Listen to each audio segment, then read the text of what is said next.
Do you feel it? Do you ever sense that time is closing in, that its rhythm has quickened beyond what once was? As if the events of the world are unfolding at such a rapid pace that our collective human memory can no longer keep up? It is a phenomenon growing stronger by the day, reverberating across the globe. Indeed, what seems to define this era most is the entanglement of events and the dizzying speed of transformations across every domain. From politics to economics, from climate to technology, even within the smallest details of our daily lives. It is as though the entire world is inching toward a monumental turning point, one that may very well redraw the entire landscape of the future.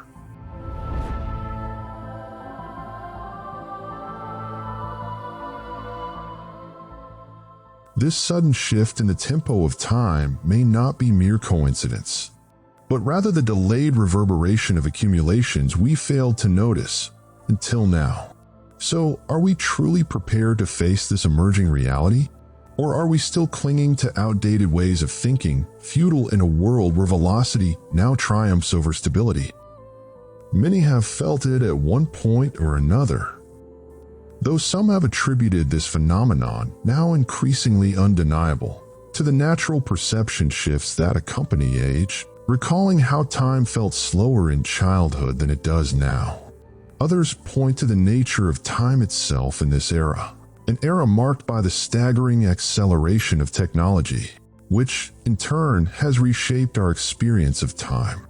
Yet reality suggests something far more profound is unfolding, if it hasn't already begun.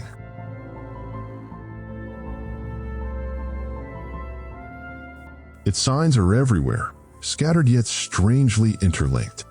Natural disasters are growing in severity. Political tensions repeat in quickening cycles. Economic systems tremble as if the very foundations of the earth are bracing for a seismic change. Thus, it is no surprise that this sensation echoes in the conversations of people, in their writings, in their cultures, even in the smallest of details. We have entered a new epoch, one no longer bound by the conventional laws of perception, but instead reshaping our understanding of time, of meaning, of existence itself. Are we aware of what lies ahead, or are we still imposing old interpretations upon a world that no longer fits them?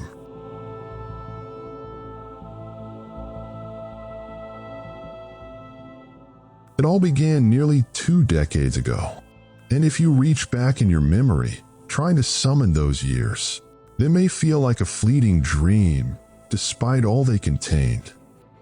Since then, the world has undergone a relentless wave of fundamental shifts. Revolutions ignited like wildfire throughout the Middle East. Protests erupted across the United States and Europe. Violent earthquakes struck Japan, Myanmar, and Greece. The global economy plummeted in dramatic decline, foreshadowing a looming recession perhaps more severe than the Great Depression that gripped the world in the 1930s. Compounding the turbulence was an unprecedented population explosion, as humanity's numbers soared at exponential rates, straining natural resources and unraveling environmental balances, fueling crises of water, food, and energy. All this unfolded alongside an unprecedented acceleration in technological development, until time itself seemed to be reshaped, rewritten to a rhythm unlike anything we had ever known. The world has become a constant arena of transformation, no longer familiar with stability, as though something at the very core of existence is stirring, preparing for a profound shift in meaning and direction. What is all of this leading up to? Are we witnessing the dawn of a new chapter in history, or its end? Despite all the turmoil and upheaval, the truth is that we stand at the threshold of a staggering revelation, one that could redefine our very presence on this earth. It is a discovery with the potential to reshape our world into something entirely different, a realm pulsating with beauty and light, embodying a deep harmony between humanity and the cosmos. It is a mystery, but not entirely hidden. Many across the globe have encountered it and integrated it into their lives, witnessing astonishing transformations in their perceptions, emotions, and realities. Some have come to believe that this emerging consciousness is humanity's sole path to salvation, devoting their lives to spreading and teaching it to others. Still, we remain at the very beginning. What we perceive are merely fragments of the truth, fleeting glimpses of a greater illumination. Indeed, we are only at the outset of a journey brimming with revelations that could forever alter our understanding of all things. There is no doubt our world has already entered a new phase of awareness, one unrecorded in our known history. Yet it reveals itself everywhere to those whose hearts are open and whose insight is awake. So let us begin at the source, that sacred trinity that grants us life and infuses it with meaning: the body, the soul, and the spirit.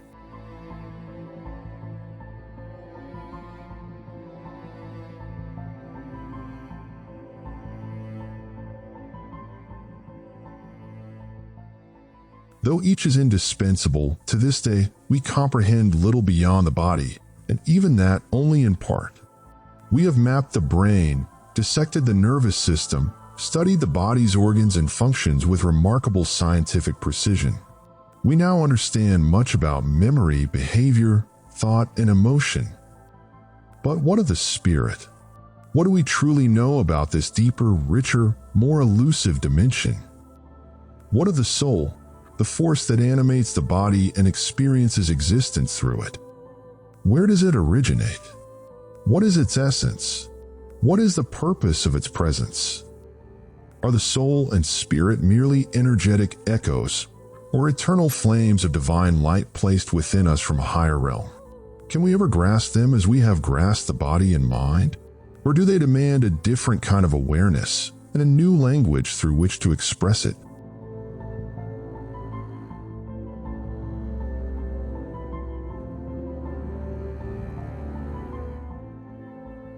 Perhaps the answer lies beyond thought, in the silence behind the noise, in meditation, in listening to an inner call heard only by those who yearn to see beyond the ordinary. For centuries, religions have been the primary sources of answers to questions concerning the soul and spirit. They offer interpretations of human existence, its purpose, the afterlife, and the link between the body and the otherworldly realm. Yet despite their depth, they have not provided definitive or complete answers. Each faith has its own unique vision, its own interpretation of what transpires at this mysterious level of being, leaving the larger picture fragmented and incomplete. But in recent decades, a remarkable discovery emerged, one that led to others, opening the doors to new and astonishing insights into the nature of the soul and spirit and their connection to the cosmic and energetic dimensions. New forms of knowledge have begun to emerge, resonating with ancient religious concepts, yet presented now in a modern scientific language, supported by empirical observation and precise experimentation.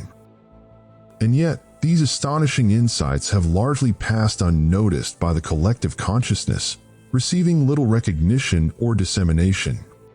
While some governments have acknowledged these revelations and covert agencies have adopted and studied them in secret, harnessing their potential, they have remained beyond public reach, absent from universities, and unheard of in mainstream media. Thus, this nascent science advances into the public eye with excruciating slowness, as though hidden forces are obstructing its emergence, or as if the world itself is not yet ready to receive it. Has the time come to redraw the map of the human being?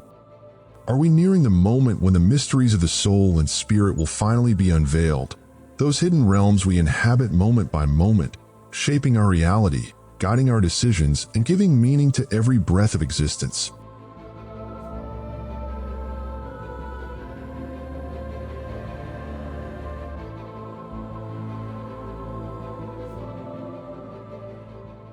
Today, we know beyond any shadow of doubt that thoughts can be measured through neural imaging technology.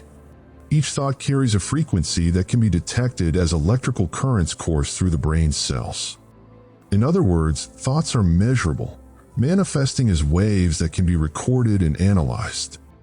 What is astonishing, however, is that no specific location within the brain stores these thoughts, unlike how data is stored in computers. There is no internal drawer we can open to retrieve a thought. And this raises a profound question. What if the brain is not the origin of thought? What if it is merely a receiver capturing signals from external source? Could thoughts already exist within the architecture of the universe? If so, we do not create them, we manifest them.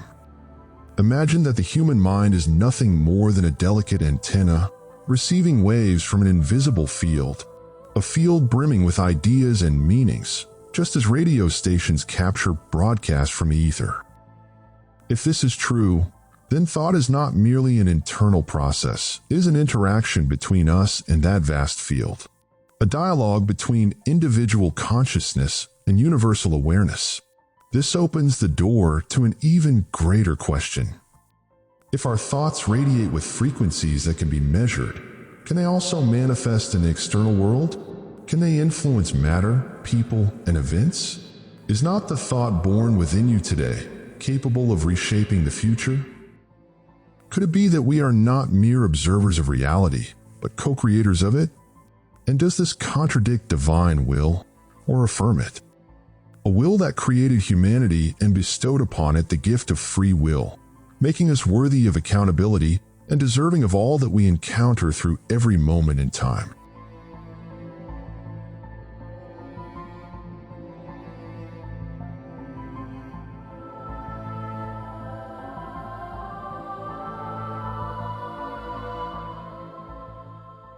Have you ever felt an invisible bond connecting you to someone you love, or even to your pet? A connection so profound that you can sense precisely what the other is feeling or thinking, even in their absence. Have you experienced a moment when you knew exactly what someone was about to say, just seconds before the words left their mouth? Have you ever encountered someone who immediately gave you a negative impression, only to later discover your intuition was spot on? Have you ever thought of someone, only to find them suddenly standing before you? We have all, at some point, encountered such moments, some of us more frequently than others. There are individuals who can access this heightened perception with relative ease, a capacity known as clairvoyance.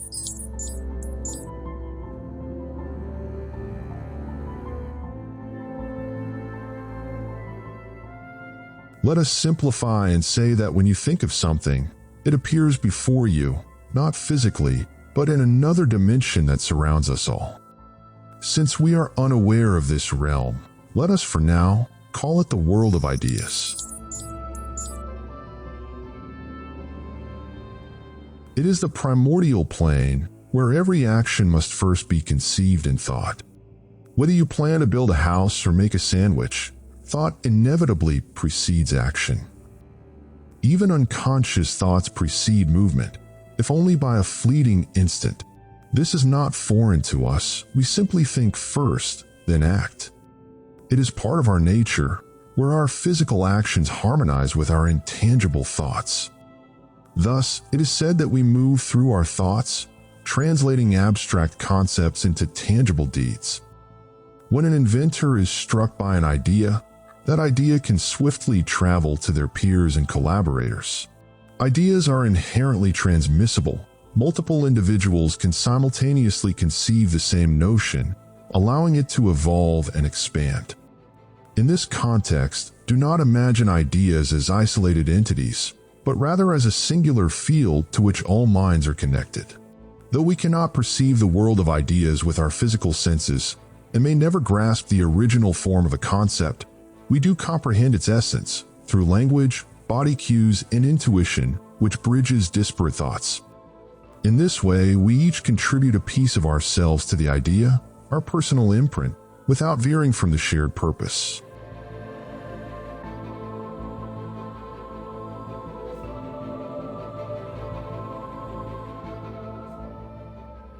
Even when using something designed by another, we create our own unique experience of it, whether it is a smart device, a home, or otherwise. You are the one who draws it into your reality and invites it into the landscape of your experience. Social gatherings serve as a clear example of this phenomenon. When two people come together through shared thoughts and emotions, Others with similar frequencies are soon drawn to them. As ideas intertwine and connect, we arrive at a fundamental truth.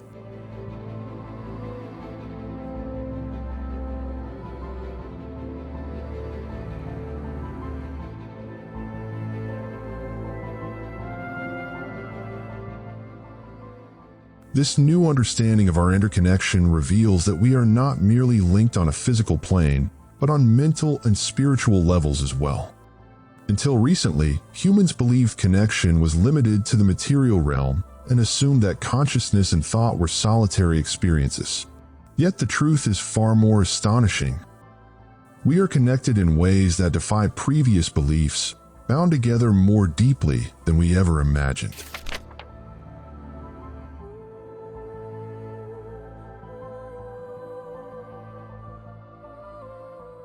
Consider the living creatures on Earth. Birds, for instance, traverse vast distances with incredible precision and take turns leading the flock in extraordinary harmony. Fish swim in massive, synchronized schools despite lacking spoken language. Our pets communicate effortlessly among themselves, as though bound by a deep internal understanding, a kind of silent telepathy.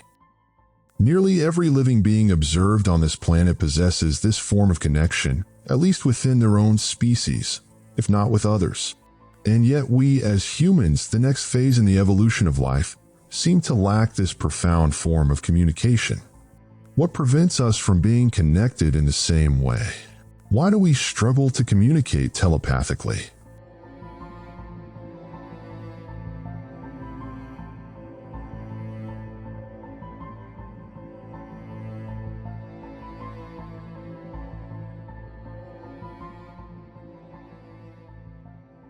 It is because we have become more chaotic, straying far from our true selves and our essence for ages. We have lost our alignment with the universe that surrounds us. We think and then act on the material level, but idea generation is merely the tip of the iceberg. What truly moves us is emotion. Emotions are infinitely more powerful than thoughts, for they compel you, they drive your actions, they shape the entirety of your life. It is not reason or thought that determines where you sit in a lecture hall or on a bus. It is emotion. For example, do you find that girl captivating? Does that young man strike you as unpleasant? It is your feeling that moves you, not logic or cognition. When two lovers are together, it is emotion that binds them, and should a quarrel erupt, it is emotion that severs their bond. Have you never wondered why lovers speak in hushed tones, exchanging tender words and voices so soft they are scarcely audible? And yet, when conflict intensifies, voices rise, and the room is flooded with shouting, even though they stand mere centimeters apart? The secret lies not in physical proximity, but in the emotional distance. Sound is not merely a wave traveling through the air. It is also an echo of what dwells in the heart. When souls intertwine and feelings converge, a whisper is enough to pierce the depths. But when hearts drift apart, we shout as though a vast chasm has opened between us, hoping our voices might bridge it, that the other might hear us or at least feel us.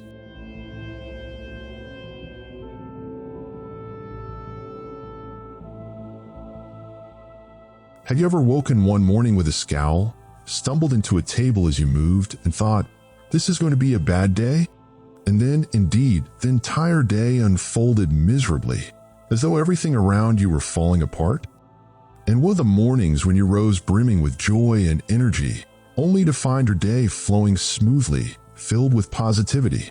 Even when something unfortunate occurred, it barely affected you, for your emotional state shielded you. The way a day unfolds is not solely determined by external events. It is deeply rooted in your inner emotional state.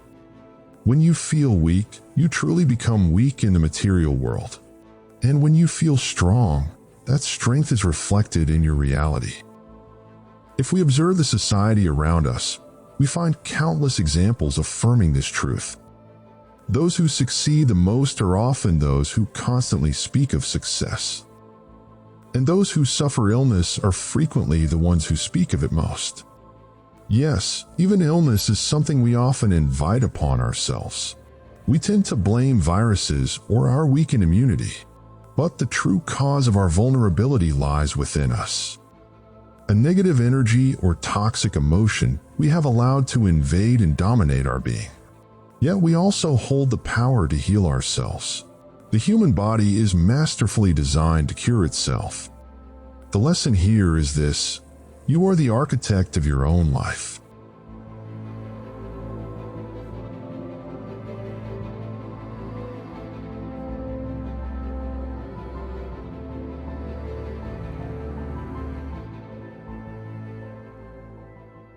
This may sound like mere reflection or philosophical musing, but the world abounds with astonishing testimonies of people who focused unwaveringly on their desires and saw them come to pass through remarkable twists of fate.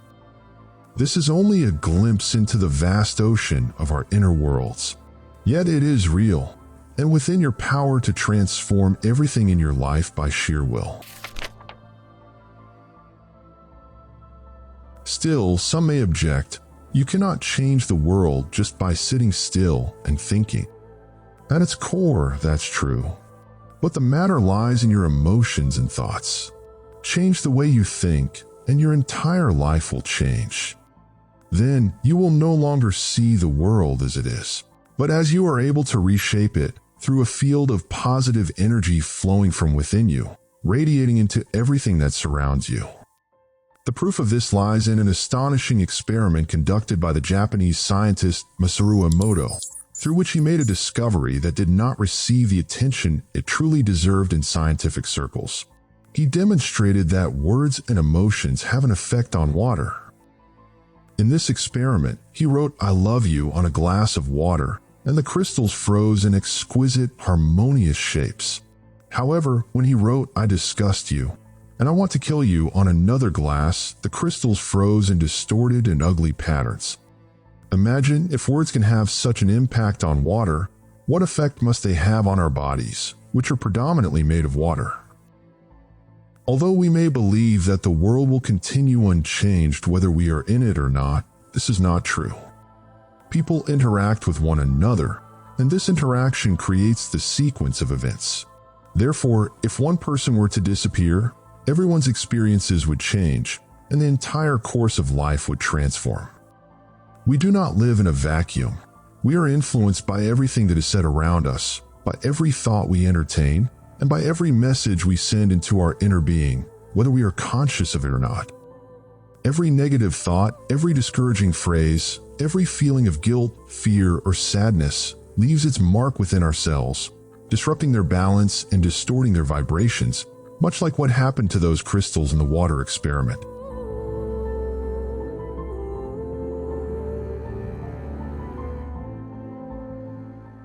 If a single word can distort still water, imagine what it does to bodies that move, pulse, and live in this very water. Similarly, we feel the acceleration of time because we have lost our sense of the value of the moment and the importance of time. We have allowed ourselves to be swept away by the waves of distractions, carried off by the daily noise, until time passes as swiftly as an arrow. We have sunk into the details of superficial life, neglecting the profound meanings hidden in every moment, until we have squandered our lives chasing an ephemeral existence, while time slips through our fingers. We no longer feel. Rather, we think about the future, regret the past, and forget the present moment that is right before us. What if, for just a moment, we paused, just one moment, to fill our consciousness with a kind word, an illuminating thought, a pure feeling, or a true connection with the Creator, the Most High? Perhaps then we could reorder the water in our souls, calm ourselves, find balance, and feel as if time has returned to its natural state. Just imagine what could happen if we began speaking to our bodies and minds in the language of love and awareness. It is the change we seek to guide us to the secret, or rather, to the great truth.